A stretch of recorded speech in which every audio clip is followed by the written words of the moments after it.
Pendant des années, on a proclamé une certaine foi.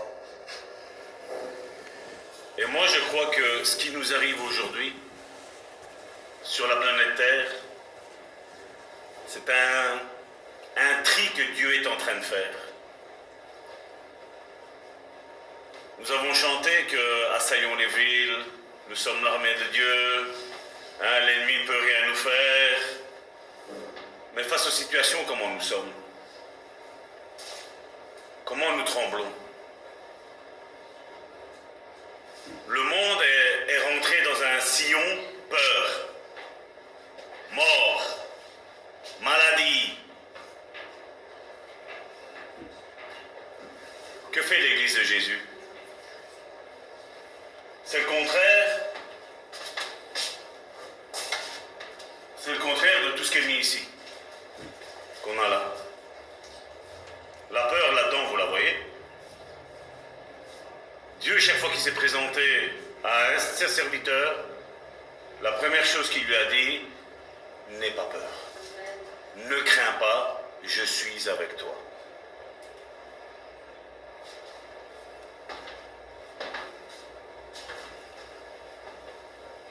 Quand on parle de choses extraordinaires que Dieu fait, moi j'ai eu quelque chose qui est revenu dans ma tête quand Karine disait son exhortation. Regardez, je ne l'ai pas pris, mais je veux juste faire une petite introduction. Pour vous montrer que le Dieu que nous servons, c'est un Dieu... Nous on met le mot impossible, mais le mot impossible est encore petit. C'est petit. Regardez cette histoire qui se trouve dans Nombre chapitre 17. L'Éternel parla à Moïse et dit, parle aux enfants d'Israël. C'est une préfiguration de l'Église. Et prends d'eux une verge selon les maisons de leur père. Soit 12 verges de la part de tous leurs princes, selon les maisons de leur père. Tu écriras le nom de chacun sur sa verge. Et tu écriras le nom de Aaron sur la verge de Lévi. Car il y aura une verge pour chaque chef de maison de leur père. Tu les déposeras dans la tente d'assignation. C'est la tente de la rencontre, où Dieu rencontre son peuple. Devant le témoignage, où je me rencontre avec vous. L'homme que je choisirai sera celui dont la verge fleurira. Donc on prenait une branche qu'il y avait dehors, dans un arbre, on la coupe, il n'y a rien dedans. Et Dieu dit, on va prendre ce bois-là, on va le mettre dans la tente de la rencontre. L'homme que j'ai choisi, cette verge-là, elle va fleurir.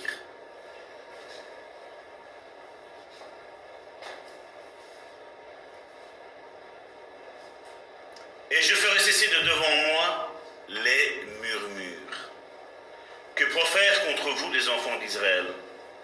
Moïse parla aux enfants d'Israël et tous leurs princes lui donnèrent une verge, chaque prince une verge selon les maisons de leur père, soit 12 verges. La verge d'Aaron était au milieu des leurs.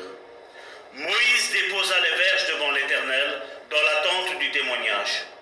Le lendemain, c'est pas un an après, c'est pas 6 mois après, c'est pas un mois après, le lendemain d'avoir coupé ça, le lendemain, lorsque Moïse entra dans la tente de témoignage, voici la verge d'Aaron pour la maison de Lévi avait fleuri, elle avait poussé des boutons, produit des fleurs et mûri des amandes. Il n'y a rien, mais là il y a. Là il y a. Et la foi avec Dieu, c'est comme ça. C'est que quand tu vois rien, tout est contraire à ce que Dieu t'a dit, toi reste ferme. Toi ne chancelle pas, parce que tôt ou tard, le lendemain, tu auras les boutons, tu auras les fleurs, tu auras les racines et tu auras même des amandes. Ça réchauffe nos cœurs, ça, hein? Mais quand tu passes dans la tourmente, ça fait mal. Oui, Oui, ça fait mal. Mais c'est le processus de Dieu. Aujourd'hui, malheureusement, avec tous ces faux enseignements que nous avons, eh bien, le peuple de Dieu, il est à côté de la plaque. Il faudrait essayer de le bouger, celui-ci.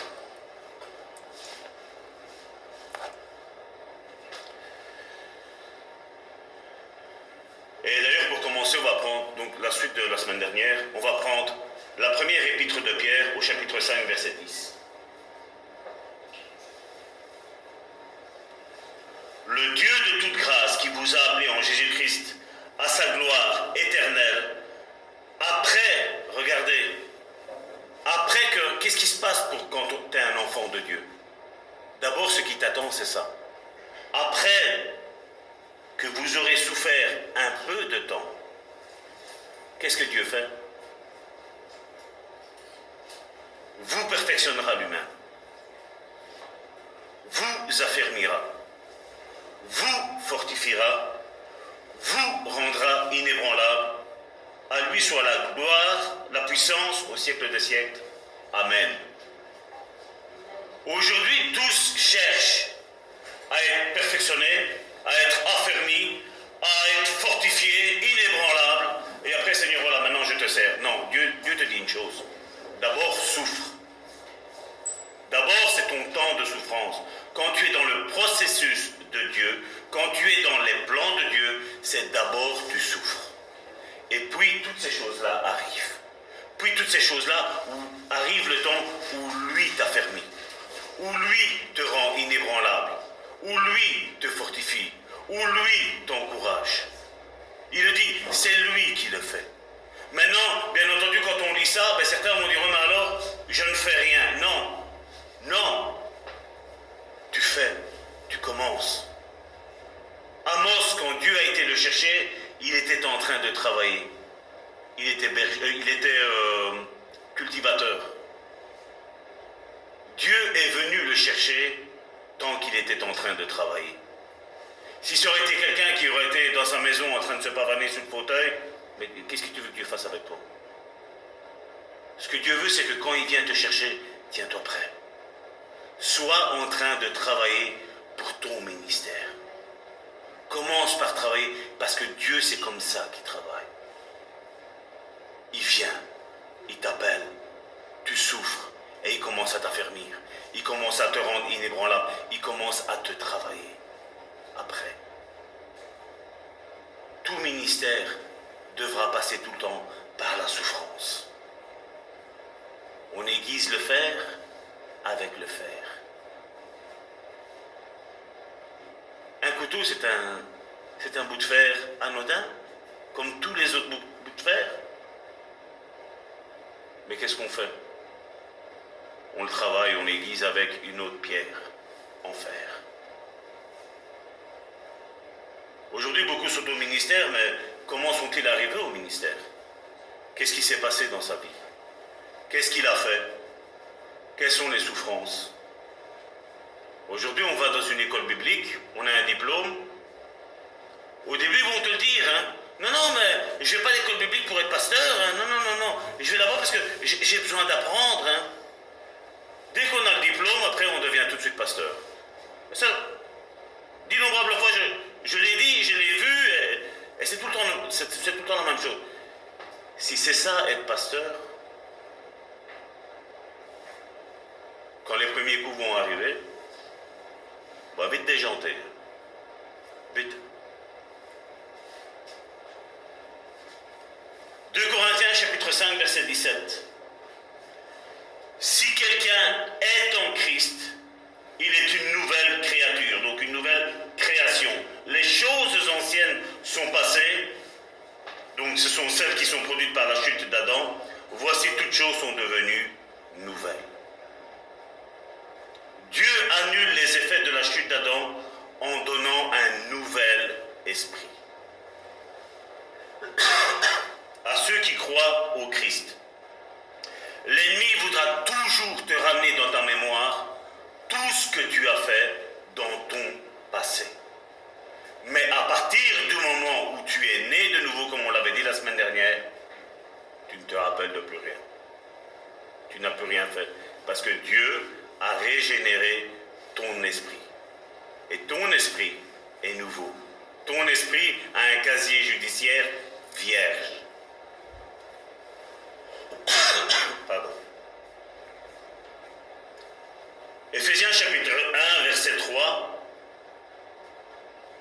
Béni soit Dieu, le Père de notre Seigneur Jésus-Christ, qui nous a bénis de toutes sortes de bénédictions. Qu'est-ce qu'il a mis là? Spirituelles. Dans les lieux célestes en Christ. Alors comme je dis, beaucoup aujourd'hui veulent se pavaner dans une église, se pavaner en nettoyant la voiture, se pavaner en faisant toutes sortes de choses. Et après on prétend avoir des choses spirituelles.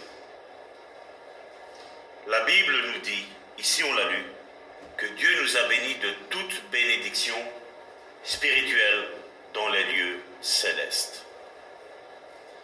Et Dieu les a mis bien haut, vous savez pourquoi?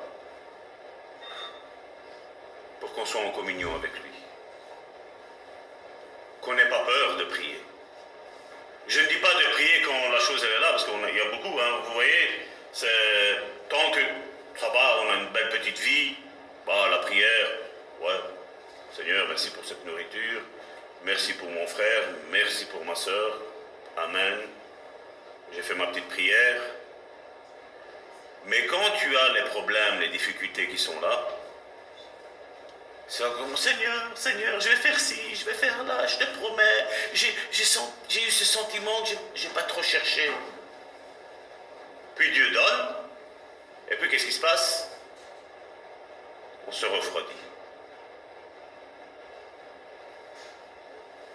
Et je ne sais pas si je l'ai déjà dit, hein. Vous avez fait l'expérience avec l'eau bouillante. Vous mettez 6 litres d'eau, vous la faites bouillir, et après vous prenez un petit verre de 20 centilitres d'eau froide et vous le jetez dedans. Ça ne bout plus. C'est fini. Pourtant on avait 6 litres d'eau bien bouillante. Hein. Et c'est ça que nous devons entretenir, notre relation avec Dieu. Parce que Dieu n'a pas fini avec nous. Je ne sais pas si tu penses que tu es arrivé quelque part. Moi, je vais te dire, je me sens arrivé nulle part encore. Comme Karine l'a dit, on a une vision. Non seulement pour nous, mais pour vous aussi. On a une vision. On a un travail à faire. Et il nous faut rechercher de plus en plus la face de Dieu. Il nous faut rechercher de plus en plus le domaine spirituel. Dieu a un plan de sanctification pour tout notre être. Beaucoup aujourd'hui se sont dit, voilà, le Seigneur m'a sauvé. Vous vous rappelez, on a parlé mardi, Dieu sauveur, mais pas Seigneur. Beaucoup ont ce Dieu qui l'ont sauvé, et puis on rentre à l'église. Seigneur, remplis-moi du Saint-Esprit, baptise-moi de ton Saint-Esprit. Mais tu n'as pas besoin d'être baptisé du Saint-Esprit pour monter dans ta voiture et venir dans l'église. La Bible nous dit que le baptême du Saint-Esprit, c'est une puissance qui survient dans ta vie. Et on n'a pas besoin de la puissance pour monter dans sa voiture, la mettre en route et venir ici à l'église. On n'en a pas besoin. Il y a des démons qui vont dans les églises. Dans certaines églises, le diable s'assied au dernier rang et il regarde un petit peu comment les chrétiens font parce que même lui, il doit apprendre, il doit se mettre à jour. Même lui est dépassé par ce qui se passe aujourd'hui, malheureusement, dans les églises. Mais on est spirituel. Non, on n'est pas spirituel. Non, on n'est pas spirituel. On n'est pas du côté du bon spirituel. On est à côté de la plaque à ce moment-là. Et oui, Dieu a un plan de sanctification pour notre esprit, mais aussi pour notre âme et aussi pour notre corps. C'est pour ça que, comme je vous disais l'autre jour, je ne suis pas d'accord quand on me dit que l'Église, elle n'est pas parfaite. Je suis désolé. Quand tu as des chrétiens qui sont spirituels, l'Église est parfaite. Parce que tu sais ce qui me déplaît à mon frère ou à ma soeur, et tu ne vas pas le faire.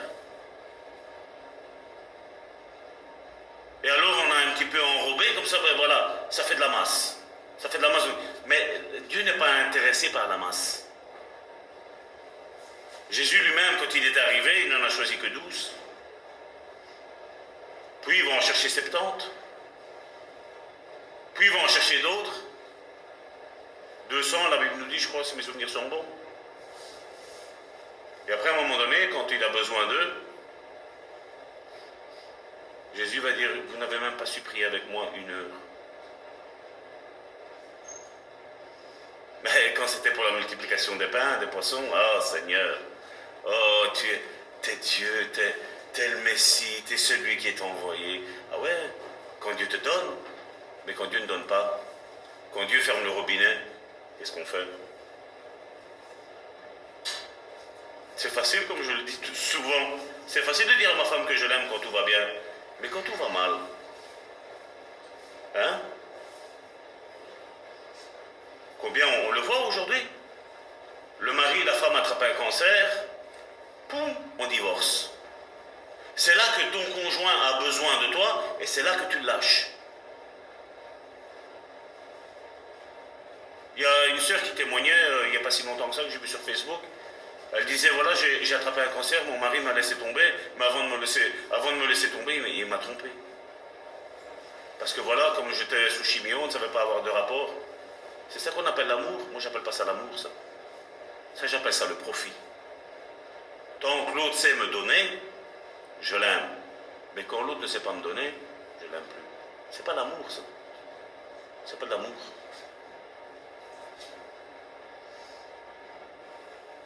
Nous sommes déjà ici-bas en train de vivre une vie spirituelle. Parce que comme je l'ai dit bien souvent, nous sommes avant tout des êtres spirituels. Série qui s'enclenche. Nous sommes avant tout des êtres spirituels. Nous ne sommes pas qu'un corps, nous ne sommes pas qu'une âme. Nous sommes avant tout un être spirituel. Et je ne vais pas me répéter que Dieu, avant la fondation du monde, nous connaissait. Il savait qui on était. Déjà dans sa pensée, nous étions déjà créés à partir de ce moment-là. On peut regarder notre âge et dire, voilà, j'ai 46 ans. Non, tu n'as pas 46 ans. Depuis toute éternité, tu existes déjà dans la pensée de Dieu. Ton corps a l'âge qu'il a, que tu sais, tout le monde connaît sa date de naissance. Donc, ça, c'est notre corps, il a cet âge-là. La réincarnation n'existe pas.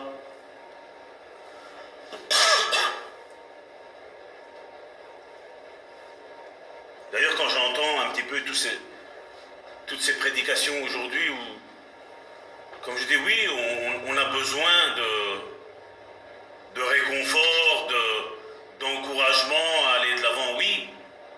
Mais n'oublions pas ce que 1 Thessaloniciens, chapitre 5, verset 23 nous dit. Que le Dieu de la paix vous sanctifie lui-même tout entier. Que tout votre être, qu'est-ce qu'il dit? L'esprit, l'âme et le corps soient conservés irrépréhensibles lors de l'avènement de notre Seigneur Jésus-Christ. Nous avons besoin de travailler avec Dieu, de dire Seigneur, j'ai ces défaillances dans ma vie. Veux-tu bien m'aider? Parce que comme je disais tantôt, quand on voit vous affermira, vous rendra sage, vous rendra fort, mais nous avons notre part aussi à faire, à dire Seigneur, change-moi. Il ne faut pas qu'on reste et se reposer sur nos lauriers en disant ah Seigneur, tu m'as sauvé, tu m'aimes. Oui, le Seigneur nous aime, oui, le Seigneur nous a sauvés. Mais maintenant, il veut devenir le maître de notre vie. Il veut devenir le Seigneur de notre vie. Salvatore, ça dans ta vie, je n'aime pas. Et si je dis non, Seigneur, ben là tu ne touches pas, ben le Seigneur ne va pas me forcer. Il va me dire c'est pas grave, je viendrai le mois prochain. Mais entre-temps, Salvatore, sache que si je reviens, c'est pas trop en ordre. Il y a danger. Mais Dieu va me laisser libre. Hein? Mais il va me dire Salvatore, là il y a danger. Là. Il y a danger pour ta vie. Parce que c'est une porte qui est ouverte. C'est quelque chose que l'ennemi peut travailler. Et nous devons faire attention. L'esprit, l'âme et le corps soient trouvés irrépréhensibles. Et nous, qu'est-ce qu'on essaie de faire? D'abord par le corps. On l'avait déjà expliqué une fois, quand c'était pour Pierre. Pierre était sincère, il ne voulait pas renier le Christ. Il ne voulait pas. Mais la Bible nous précise bien qu'à cause de la peur, il a péché. On connaît l'histoire de Pierre. Il a renié. Il a été jusqu'à jurer qu'il ne le connaissait pas. Et non pas une fois, 3 fois.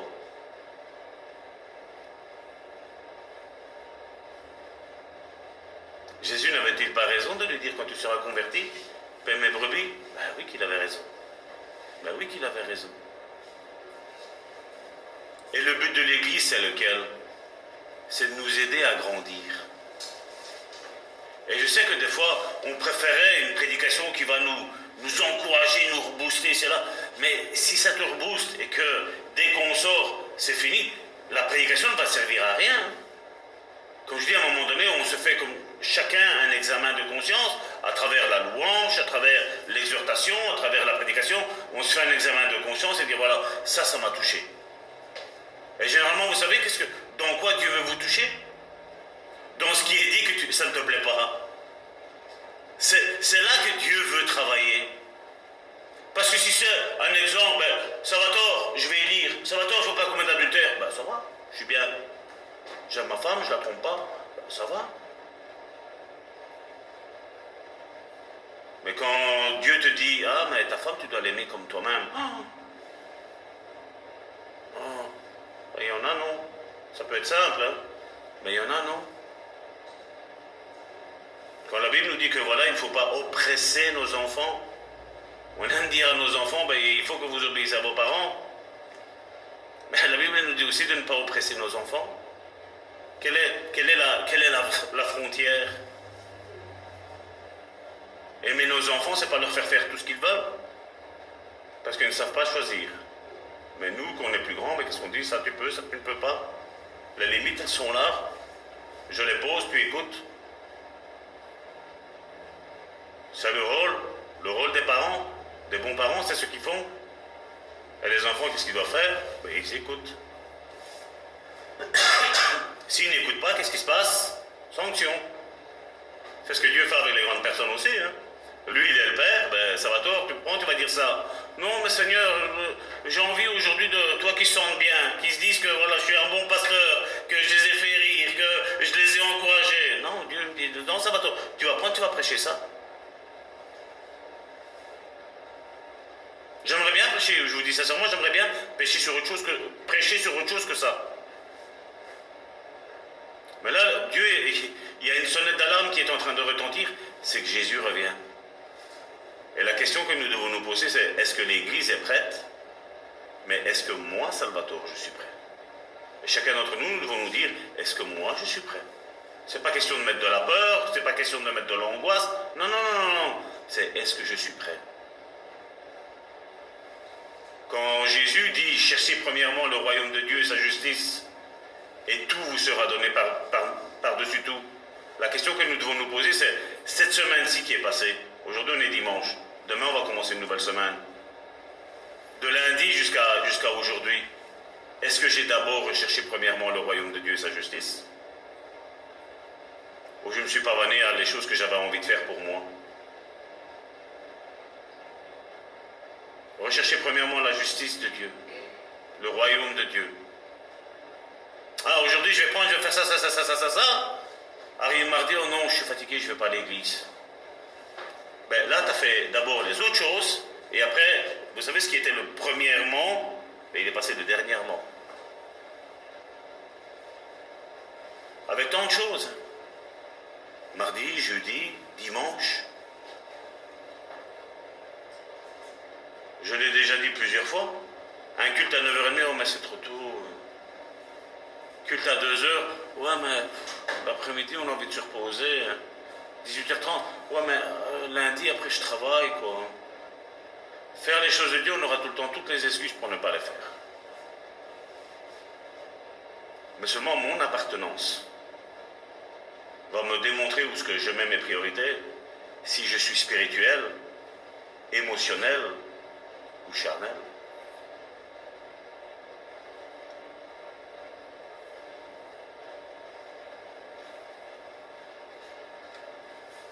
Que l'esprit, l'âme et le corps soient conservés répréhensibles.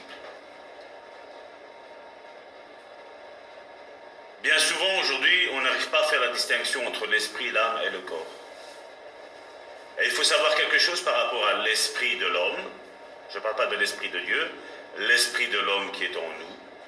C'est que dès qu'il quitte notre corps, qu'est-ce qui se passe? Oui, c'est vrai, à la mort. Mais le corps, il meurt. C'est ce qui nous est mis dans Jean chapitre 19, verset 30. Quand Jésus eut pris le vinaigre, il dit « Tout est accompli » et baissant la tête, il rendit l'esprit. Il ne rendit pas l'âme, comme on dit. Bien souvent, on dit « Il a rendu l'âme ». Non, non, il a rendu... Il y a des GSM qui sonnent ici. Hein?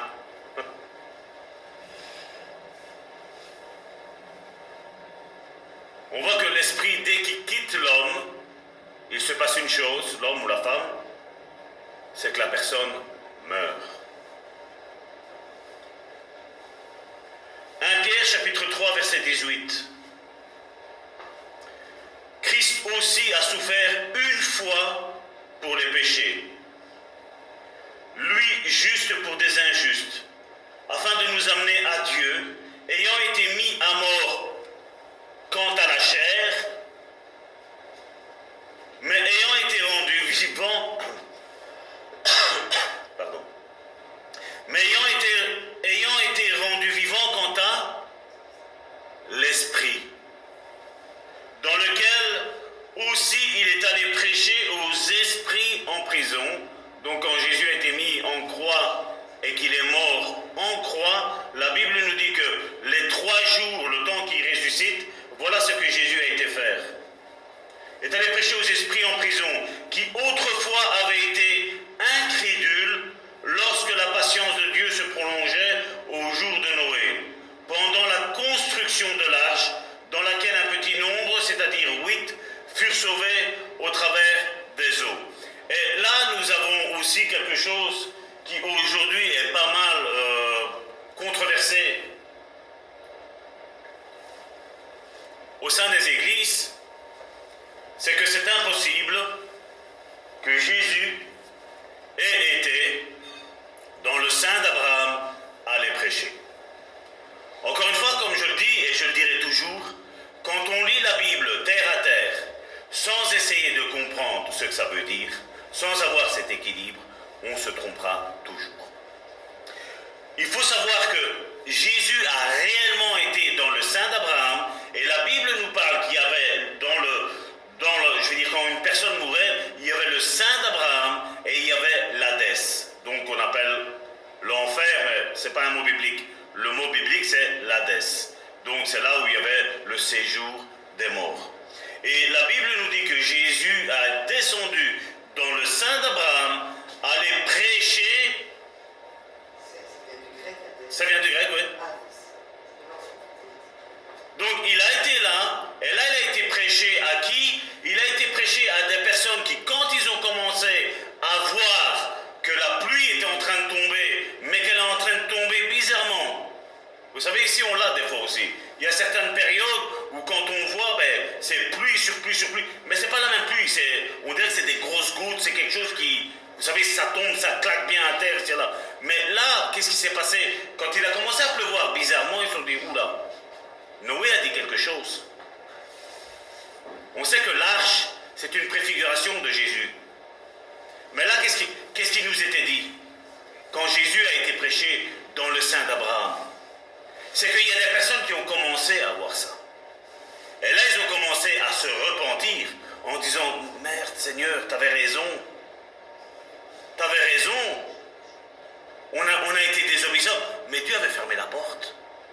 Et ça, c'est ce qui s'est passé à Noé. au temps de Noé, et ce qui s'est passé même après, parce que quand ils sont décédés, c'est ce qu'il nous montre ici maintenant. C'est pour ça que on croit, j'ai parlé tantôt, à l'enlèvement de l'Église. Mais qu'est-ce qui va se passer? Nous sommes ici, nous sommes en train de louer Dieu. Tous ceux qui sont irrépréhensibles, esprit, âme et corps, Jésus revient, sont enlevés. Quand Noé est rentré dans l'arche, avec les 8 personnes, la porte s'est fermée. Mais après, la Bible, elle nous parle que quand il va y avoir l'enlèvement de l'Église, et ça, je l'ai déjà prêché là-dessus. Là, ici, maintenant, nous sommes au bénéfice de la mort de Christ. Donc, Christ est mort pour nous. Et donc là, maintenant, grâce à la foi en ça, là, maintenant, nous sommes enlevés.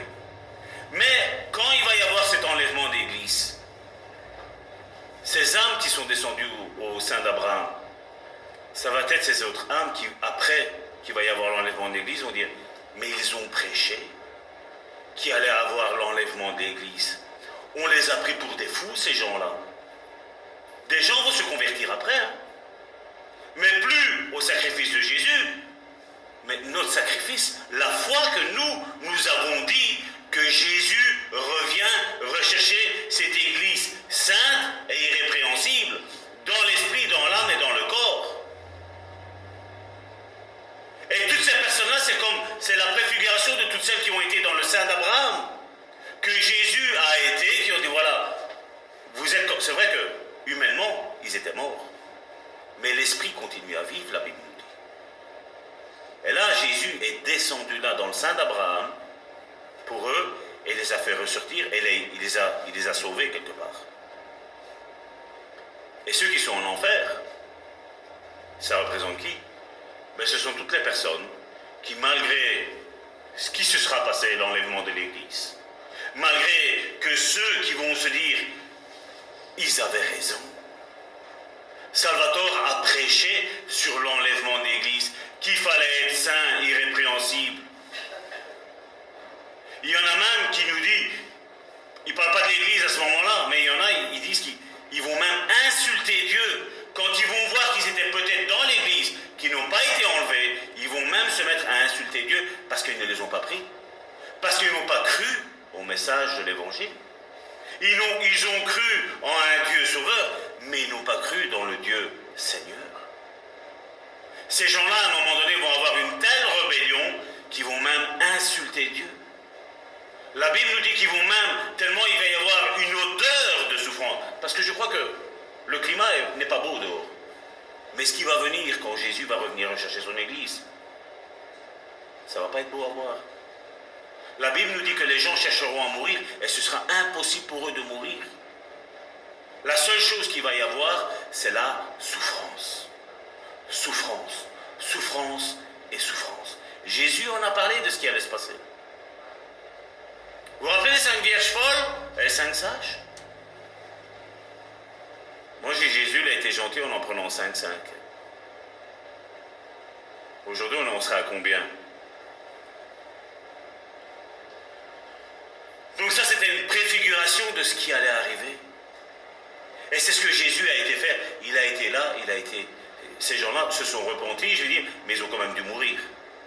Là, la même chose, c'est ce qui va y arriver.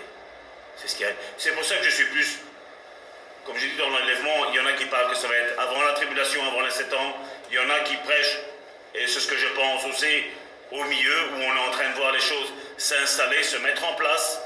Il va y avoir l'enlèvement, et il restera plus de 3 ans et demi, plus ou moins. Après, c'est ce que je pense. C'est pas doctrinal, mais c'est ce que je pense. Et c'est ce que la Bible me fait le plus ressentir, donc c'est pour ça que je prends plus position pour ça, mais je peux me tromper. Et il y en a, ils pensent que ça va être à la fin de toute chose, mais ça, je n'y crois pas trop. Je n'y crois pas trop. Parce que si les gens aujourd'hui ne se convertissent pas, aujourd'hui, c'est pas après quand ils vont voir les choses se mettre en place, on le voit aujourd'hui encore. Les chrétiens tomberont. Les disciples ne tomberont pas. Comme je dis, on a foi au Seigneur, oui, quand tout va bien. Mais le problème, c'est quand tout va mal, c'est là qu'on doit avoir la foi. Ah, il y en a beaucoup qui croient quand ils voient, comme Thomas. Mais c'est croire quand on ne voit pas justement qu'il nous faut. La foi est une ferme assurance des choses qu'on ne voit pas, des choses qu'on espère. Avoir la foi en quelque chose qu'on voit, c'est pas de la foi, c'est juste un témoignage. On en a déjà parlé. C'est juste un témoignage. Quand je vois certains des fois des témoignages sur Facebook où tu vois tout le monde aujourd'hui, tout le monde partage, ben, quand tu regardes le témoignage, excuse-moi, c'est faux. La Bible nous parle qu'on va souffrir. Quand on me dit que quelqu'un passe par une maladie, par je ne sais pas quoi, et que non, moi j'étais cool, hein, moi. Ouais, c'est ça, j'étais cool. Nos témoignages, ils doivent être véridiques. Il ne faut pas avoir peur de dire que quand tu as une tribulation, ben tu as douté, oui. Un témoignage sincère, c'est ça. Oui, j'ai douté. Mais le Seigneur, il est venu, il m'a fortifié, il m'a encouragé. Le Saint-Esprit m'a encouragé, lui, mais il m'a encouragé aussi à travers ma soeur, à travers mon frère. Il m'a encouragé, l'Église était là, et voilà. Ça, ce sont des témoignages. Ça, je crois en ces témoignages-là. Mais quand on me dit que tu es dans une maison en train de brûler et tout, non, mais Dieu va me délivrer. Ben oui, c'est ça, oui. C'est ça. Mettons l'orgueil de côté. Mettons l'orgueil de côté. Soyons sincères et véridiques.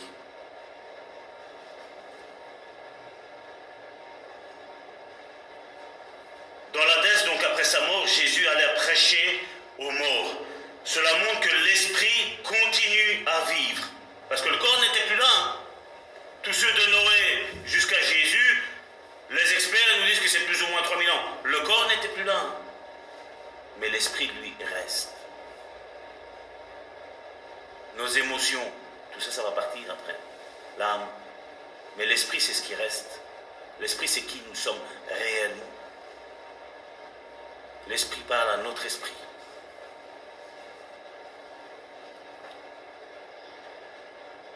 Deux versets dans l'évangile de Luc nous expliquent que pour ressusciter une jeune fille, Jésus ordonna à son esprit de rentrer en elle, démontrant ainsi que Jésus a la domination sur la mort. Luc chapitre 8 versets 54 et 55. Mais il l'a saisi par la main et il dit d'une voix forte, « Enfant, lève-toi. » C'était un enfant qui était mort. « Enfant, lève-toi. » Et qu'est-ce que la Bible me dit au verset 55 ? Et son esprit revint en elle. Il ne parle pas de l'âme, il ne parle pas du corps. Il dit que c'est l'esprit qui revint en elle. Et à l'instant, elle se leva et Jésus ordonna qu'on lui donne à manger. Et bien souvent, comme je dis, quand tes prières sont faites spirituellement parlant, vous savez quoi ? Je vais vous dire une chose, c'est un secret. Ça, si vous allez savoir que vous êtes vraiment spirituel et que vous avez prié dans l'esprit, c'est que dès que tu auras fini de prier, tu seras épuisé. Et là, c'est ce qui s'est passé. Son esprit, quand il est revenu en elle, elle était épuisée. Et Jésus lui a dit, donnez-lui à manger. C'est ça que je dis, vous savez, notre petite prière, Seigneur, bénis ce repas. Vous savez, quand on dit, ouais, mais si on boit un breuvage mortel, la Bible nous dit que ça va nous faire aucun mal. T'as la foi ? Oui ? Bois. Bois. Là, étonnamment, ouais, mais non, là, il faut que je ne le sache pas, là. Ah oui, là, il faut que tu ne le saches pas. C'est facile de dire qu'on a la foi, hein. C'est facile, comme je dis, de s'excuser soi-même, de... Non, mais je l'ai mis tantôt, justement, sur Facebook. C'est facile que je dise que j'ai confiance en ma femme. Mais si après, je vais commencer à épier, je vais dire son GSM, ses mails, ses appels, ma foi, elle est où ? Elle est en quoi ? En elle ? Elle n'y est pas. La confiance, ça veut dire quoi ? C'est que j'ai confiance, point. Je ne discute pas. Je n'ai pas à fouiller ce que ma femme fait, avec qui elle parle, où elle est. Je n'ai pas besoin d'épier, parce que j'ai confiance. Et aujourd'hui, nous disons, non Seigneur, j'ai confiance en toi, mais... Qu'est-ce que Jésus a dit ? Que votre oui soit oui. Tout ce qu'on rajoute, quoi ? Ça vient du diable.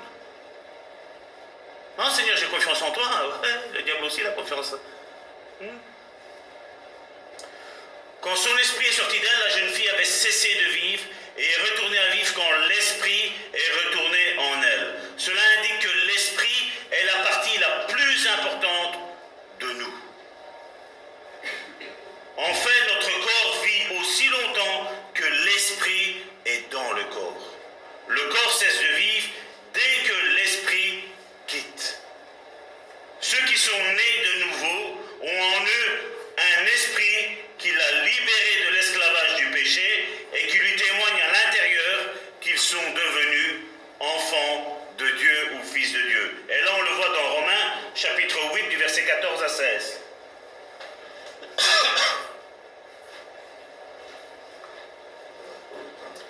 ceux qui sont conduits par l'Esprit de Dieu sont fils de Dieu. Donc la condition pour être fils de Dieu, c'est être conduit par l'Esprit de Dieu. Alors quand certains me disent, non, Salvatore, j'ai commis ça comme péché, c'est là, je suis enfant de Dieu, je dis non. Parce que la Bible me dit que ceux qui sont conduits par l'Esprit de Dieu sont fils de Dieu. Le Saint-Esprit ne te dira jamais d'aller pécher. Ça, c'est faux. Et vous n'avez point reçu un esprit de servitude pour être encore dans la... C'est quoi qu'il est mis là? Dans la crainte. Alors quand on me dit qu'on a peur et qu'on est de Dieu, je suis désolé, je ne suis pas d'accord. Parce que la Bible me dit, et vous n'avez point reçu un esprit de servitude. Tu dois savoir, tu dois avoir une attestation en toi que tu ne dois plus avoir peur. Que tout concourt au bien de ceux qui aiment Dieu, de ceux qui sont appelés selon les desseins de Dieu. C'est pour ça que Dieu, comme je le disais tantôt, chaque fois qu'il est venu appeler un homme ou une femme de Dieu, leur a dit, ne crains pas, je suis avec toi. Et si tu as une foi, pas de parole, mais du cœur, tu te dis, Seigneur, comme je dis, je peux comprendre un Daniel qui est mis dans la fosse au lion.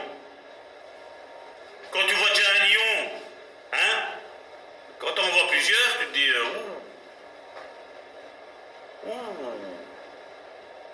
Mais est-ce que nous avons foi en la Bible?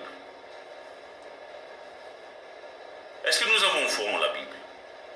Est-ce que nous avons foi en la parole de Dieu?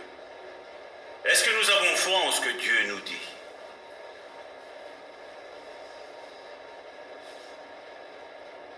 Dieu nous aime. Dieu nous aime.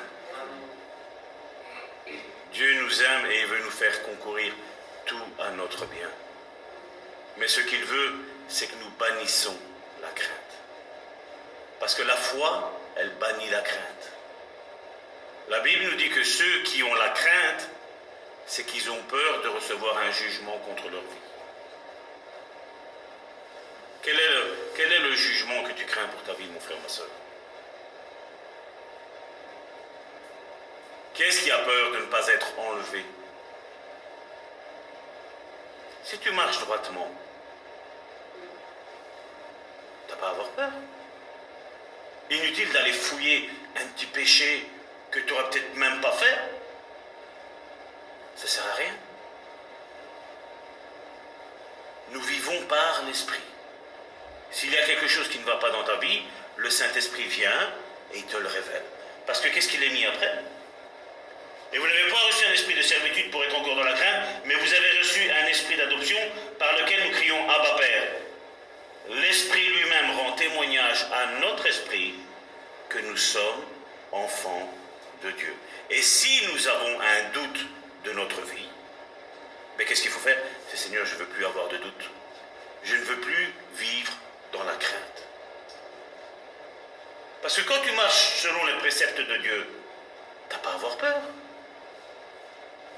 Dieu nous a promis qu'à partir du moment où notre esprit est régénéré, que nous sommes nés de nouveau,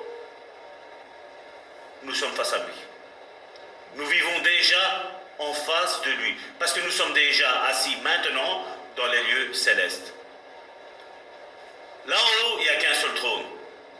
Dieu est assis sur son trône. Jésus est à la droite du Père et il est même assis sur le trône. Et toi, maintenant, en acceptant le Seigneur, en étant né de nouveau, tu es assis sur ce trône. Donc, est-ce que tu ne vois pas Dieu? Si, tu le vois. Spirituellement parlant, tu le vois. C'est pour ça que Dieu te guide par son esprit. Tiens, j'ai pensé à ça. Une pensée du jour. Sur le verset que Dieu m'a dit. Où j'ai dit quelque chose et voilà. J'ai prêché, j'ai chanté. Et bam, c'est ça. C'est l'Esprit de Dieu, ça. Qui guide et qui oriente son Église. Notre esprit est une source de vie pour notre âme et pour notre corps. Notre âme n'est pas notre ami. Un certain Salvatore dit souvent. Et c'est vrai. Qui se sent juste? Ça, c'est l'âme qui parle. Je ne me sens pas assez juste. Et si tu es spirituel, tu dis, ben oui, je suis juste. Parce que oui, le Saint-Esprit a analysé mon esprit, je suis conduit par l'Esprit de Dieu, je suis enfant de Dieu, je n'ai pas commis de péché à ma connaissance, mais je suis enfant de Dieu. Mais notre âme, qu'est-ce qu'elle va toujours dire? Mais non, tu as eu un ressentiment vis-à-vis de Karine, tu as eu un ressentiment vis-à-vis d'un tel. L'âme t'accusera toujours. Et si tu suis ton âme, c'est foutu. Donc il faut écouter l'esprit. Parce que c'est lui qui donne la vie à ton âme. Et ton âme donne la vie à ton corps. Qu'est-ce qu'il disait David? Mon âme bénit l'Éternel. C'est qui parlait? Le corps? C'est pas le corps qui va te dire loue l'Éternel. C'était son esprit qui disait mon âme bénit l'Éternel. L'esprit, c'est la partie la plus forte que tu as en toi. C'est celle qui te relève. Et quand l'esprit de l'homme est abattu, la Bible nous dit, qui peut le relever? Personne. Quand l'esprit est abattu, même Dieu peut venir. Dieu peut te faire pousser un genêt, comme on a déjà vu dans la Bible, ça aussi, hein, parle de foi. Un genêt en une nuit, boum, ça a poussé. Parce que le lendemain, il allait avoir le soleil. Vous savez, Dieu qui connaît tout. Vous connaissez ce Dieu-là qui connaît tout. Comme Karine tantôt nous disait, nous, on fait nos plans, nous. Mais qui t'a dit d'être foutu dans un désert? Et Dieu, malgré qu'il n'y avait rien, en une nuit, il fait pousser un genêt.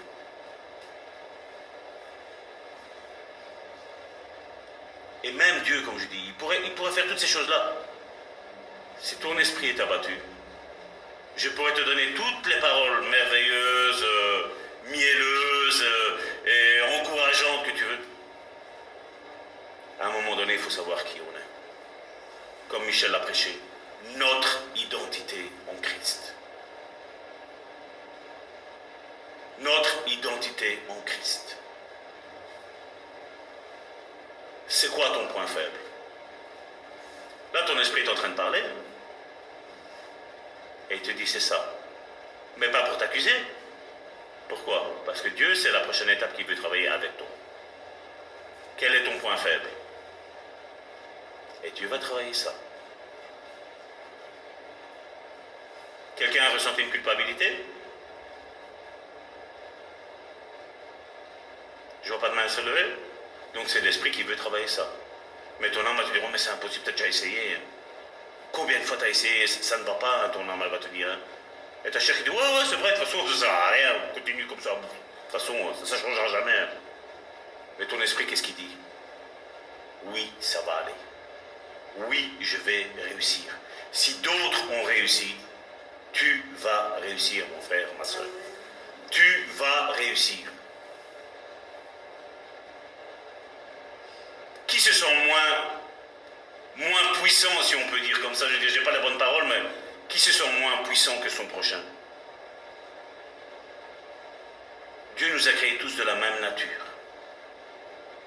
Abraham était comme nous. Moïse était comme nous. Aaron était comme nous. David était comme nous. Une fois, il y a quelqu'un qui me dit, ouais, mais t'as vu, la Bible, elle me dit que tous ceux-là, regarde, Dieu était chercher tous des gens qui étaient des pourritures. Ben oui, justement.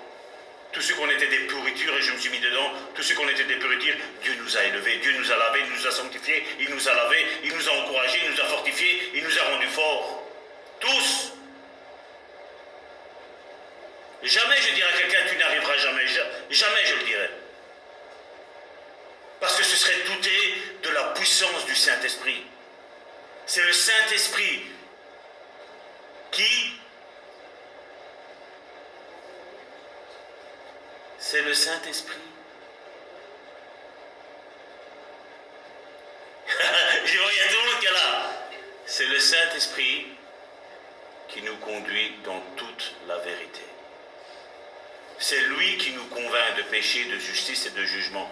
C'est lui, le Saint-Esprit, qui vient et qui se marie, qui s'associe à notre esprit avec un petit E. Et il dit, on va y arriver ensemble. Il y a non seulement, il y a l'Esprit de Dieu, qui déjà, comme je dis, rien qu'à lui tout seul, on doit se dire, ben voilà, c'est possible, qui vient, qui s'associe avec notre esprit, Donc, l'Esprit Saint, notre esprit, deux personnes, contre notre âme et contre notre chair. Et plus tu vas marcher dans la sanctification, et plus ton âme elle va commencer à tendre du côté du spirituel. Et puis ça devient trois personnes contre plus que le corps. Et tu vas me dire qu'après le corps ne va pas suivre? Mais si, qui va suivre. Mais oui qui va suivre. Mais on a besoin d'abord d'être fortifié dans notre esprit. On avait déjà fait le test quand l'autre fois on avait parlé de l'esprit, de l'âme et du corps. Je disais quelque chose, je disais, combien d'entre vous pensez déjà à autre chose? Ça c'est ton âme, ça. Ça c'est pas le spirituel. Quand l'esprit est connecté, c'est tu es là. C'est comme si tu es, vous avez vu les gardiens anglais là qui sont comme ça devant la porte et ils bougent pas. Tu peux passer devant, tu leur parles, eux ils sont comme ça, ils ont la directive, ils ne peuvent pas parler, ils ne peuvent pas broncher, même pas se moucher. C'est comme ça qu'on doit être. Quand tu es comme ça, ton esprit connecté, ton âme te dit non. Regarde, t'es toujours rejeté. Non. Regarde, on te méprise. Non. Regarde, tu n'y arrives pas. Non. L'esprit est fort. L'esprit est fort. Non, il faut que tu te le dises. L'esprit est fort. L'esprit est fort. L'esprit est fort. L'esprit est fort. Encore, allez, l'esprit est fort. L'esprit est fort. Voilà.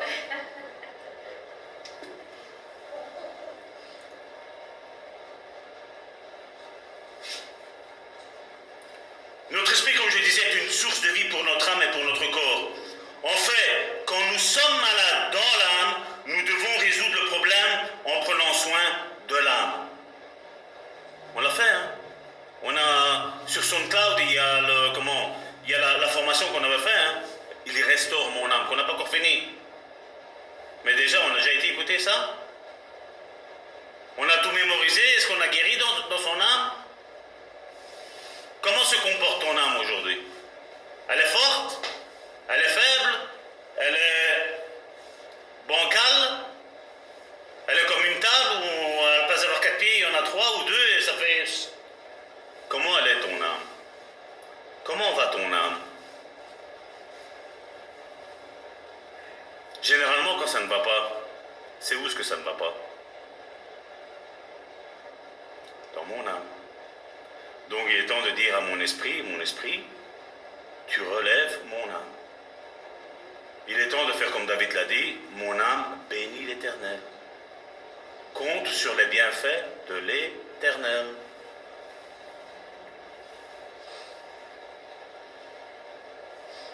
En sa présence, en effet, tout mauvais esprit qui provoque la dépression, l'oppression et l'angoisse disparaît. Ça, ce sont des maladies dans l'âme.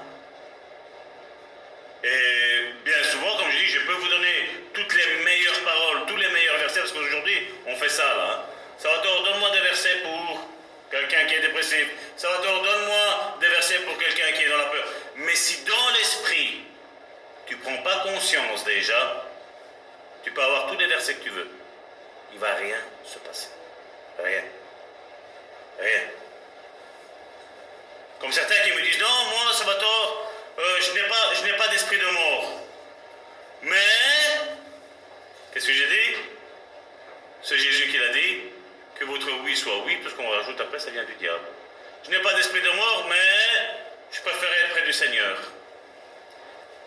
Et là, on voit déjà l'esprit de mort qui est déjà en train de travailler.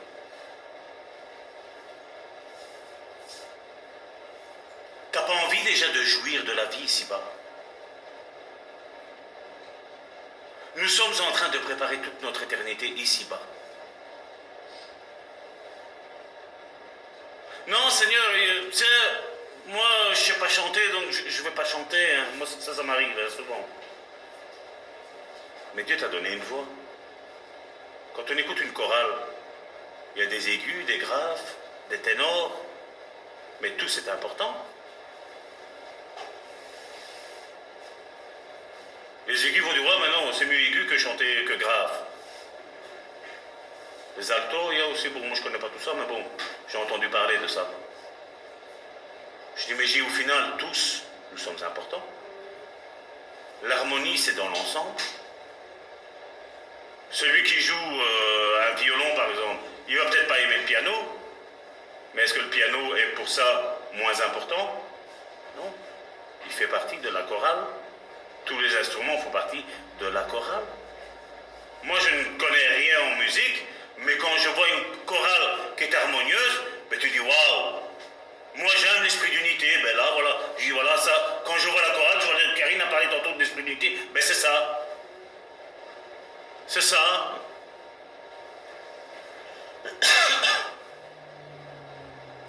Diverses parties de la Bible disent clairement que lorsque l'esprit quitte le corps, il meurt. Et là, on le voit dans Jacques, chapitre 2, verset 26. Louis II l'a pas bien traduit. Mais, justement, Annie, elle est là, donc elle va me dire si c'est vrai ou si c'est pas vrai. Comme le corps, il est mis sans âme, est mort, mais le mot âme, dans la version grecque, il est mis pneuma. Et pneuma, ça veut dire esprit. L'air, pneumatique. Là, en grec, c'est psychique. Psyché, voilà. L'esprit, c'est l'air. Voilà. Il n'y a pas de. Eux, ils ne mélangent pas. Voilà, eux, ils ne mélangent pas, mais ici en français, on a fait une belle macédoine. Mais si vous allez voir la Bible du semeur, là il est mis, comme le corps sans esprit est mort, il parle bien de l'esprit, parce que ça se rapproche plus de la vérité du mot grec, de ce que ça veut dire. Malheureusement, si on lit ça, on dit ouais mais ça va tort, tu te trompes parce qu'il est mis que le corps sans l'âme il est mort. Mais l'âme c'est rien, l'âme c'est les sentiments, c'est les émotions, c'est ta partie intérieure de qui tu es faible, on va dire. Parce que généralement, c'est rare quand on a une âme qui est forte. C'est rare. Parce que quand il y a une situation qui arrive, il suffit de le voir là-dehors. Hein. Non, ne me touche pas, non, hein. Ils ont dit 1m50, même si tu sais te mettre à 1m75, c'est même mieux. Quand ils ont dit que les postillons pouvaient faire 8 à 10 mètres, quand on a commencé à dire attention que même si vous êtes sur le toit, si ta femme a ci, si ton enfant il a ça, vous devez vous... Ben ouais, ben on va faire quoi? On va se séparer tous les uns des autres, un dans la cave, un dans le grenier, un dans la cheminée. Ouais, mais oui, ils l'ont fait. Climat de peur, de crainte. Non, Seigneur, mais j'ai pas peur. Hein. Ben si, ton attitude me montre comment tu réagis. Hein. On doit pas se voiler la face, comme je dis. On est en train de nous préparer notre éternité. Notre éternité, nous sommes en train de la préparer. Dans le livre des Actes, nous lisons qu'Étienne priait d'abord, puis que son corps, regardez qu'est-ce qu'il a mis, il s'est endormi. Actes chapitre 7 du verset 59. Et il lapidait Étienne qui priait et disait, Seigneur, reçois mon esprit. Puis s'étant mis à genoux, il s'écria d'une voix forte, Seigneur, ne leur impute pas ce péché. Et par ces paroles, qu'est-ce qu'il est mis? Il mourut.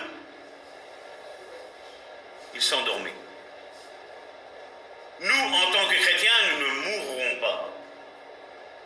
Quand la mort arrive, ce qu'on appelle la mort, c'est que voilà, on est déjà dans la présence de Dieu.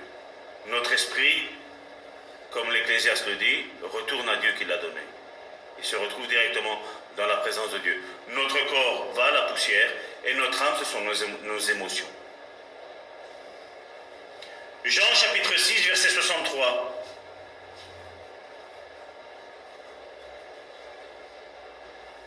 Qu'est-ce qu'il est mis? Qu'est-ce qui te rend fort? Qu'est-ce qui te rend à la vie? J'attends la réponse. C'est l'esprit qui vivifie. Comment ton esprit est fort? Quand tu es en contact avec Dieu. Parce que Dieu est esprit et ceux qui l'adorent en esprit et vérité.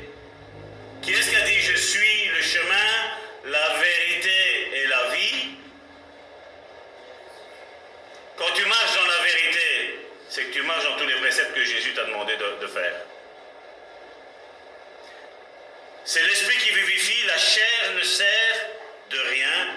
Les paroles que je vous ai dites sont esprit et vie. Alors j'ai beau te dire, ouais, tu vas faire de grandes choses, tu vas faire ci, tu vas faire là, tu vas avoir un grand ministère. Si ce sont des paroles charnelles, qu'est-ce que ça va créer en toi? Peut-être de l'orgueil, hein? Une fausse perception de qui est Dieu. Peut-être un ministère qui n'est pas le tien. Et on dévie, on dévie, on dévie, on dévie. Ici, Jésus dit que ses paroles sont esprit et vie. Donc, ces paroles à lui ont le pouvoir de chasser la mort. Premièrement, combien ont peur de la mort? Et je ne vais pas demander de lever les mains, mais combien ont peur de la mort? Peur de mourir. Mais si tu sais comment tu marches avec Dieu, pourquoi tu devrais avoir peur? Ces paroles, elles ont la capacité de chasser la maladie, chasser l'infirmité. Mais si on ne croit pas dans la Bible, ça ne va rien faire. Chasser l'oppression, chasser la pauvreté, et à la place amener la santé, la prospérité, l'espérance, la joie, la paix.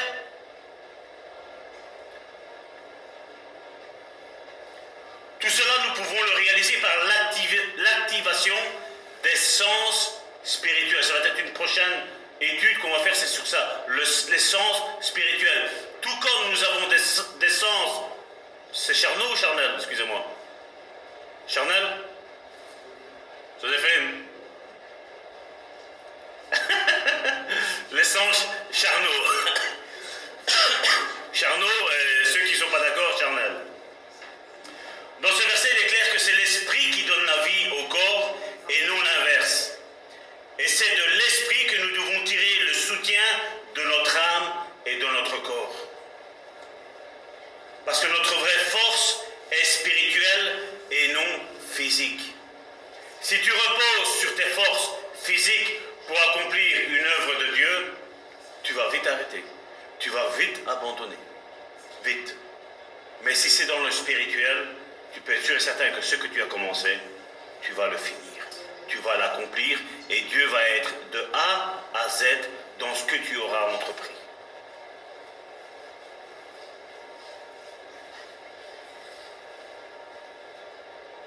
C'est pour ça que la Bible nous dit, c'est quand je suis faible que je suis fort. Pourquoi? Parce que quand tu te rends compte que tu n'arrives à rien changer dans ta vie, qu'est-ce que tu fais? Seigneur, j'abandonne. Seigneur, j'abandonne. Mais tant que tu sais faire, Dieu n'est pas là. Mais quand tu dis, Seigneur, j'abandonne tout à tes pieds. J'ai cette tâche-là, cette tâche-là, cette tâche-là et cette tâche-là à faire. Donne-moi les forces de le faire. Montre-moi comment les choses vont aller. Dieu te donne l'intelligence de pouvoir faire les choses vite et bien. Mais avec lui. Parce que si on essaie de faire les choses, humainement parlant, vite et bien, vous avez déjà vu, hein? Soyez pris de panique. Essayez de mettre votre clé dans la serrure. En temps normal, ça va tout seul. Hein? Mais quand tu as peur, la peur, c'est un sentiment de l'esprit, l'âme ou le corps? De l'âme. Quand l'âme perd le contrôle, qu'est-ce qui se passe? Tu essaies de mettre la serrure et tu n'arrives pas et tu paniques et tu paniques. Quand tu paniques pas, qu'est-ce qui se passe? Strink, direct.